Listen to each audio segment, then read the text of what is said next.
హైకమాండ్కి నిర్ణయాన్ని వదిలేసి ఏకగ్రీవ తీర్మానం చేయడం, వ్యక్తిగతంగా డీకే శివకుమార్ గారిని జార్జ్ గారిని కలిసి సిఎల్పి నేత ఎంపిక పైన వారిచ్చినటువంటి అభిప్రాయం మేరకు నిన్న ఢిల్లీలో కేసీ వేణుగోపాల్ గారు మెజారిటీ శాసనసభ్యుల యొక్క అభిప్రాయం మేరకు సిఎల్పి నాయకుడిగా యనమల రేవంత్ రెడ్డి గారిని ప్రకటిస్తూ నేను ఢిల్లీలో ప్రకటన చేయడం జరిగింది.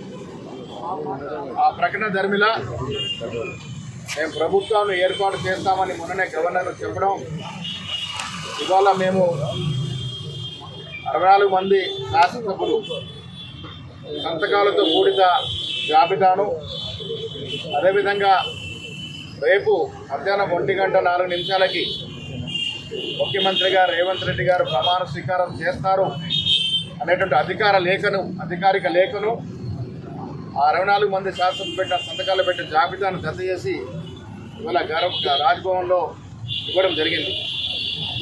వారు లేఖ తీసుకుని రేపు మధ్యాహ్నం లాల్ బహదూర్ స్టేడియంలో 1:04 ప్రమాణ స్వీకారానికి కావాల్సినటువంటి ఏర్పాట్లన్నీ కూడా చేస్తామన్నట్టు మాట వారు చెప్పడం జరిగింది. ఇప్పుడు అధికారికంగా రేపు మధ్యాహ్నం 1:04 హైదరాబాద్లోని లాల్ బహదూర్ స్టేడియంలో ప్రజల సమక్షంలో, వేలాది మంది ప్రజల సమక్షంలో రేవంత్ రెడ్డి గారు తెలంగాణ రాష్ట్ర ముఖ్యమంత్రిగా ప్రమాణ స్వీకారం చేయబోతా ఉన్నారు.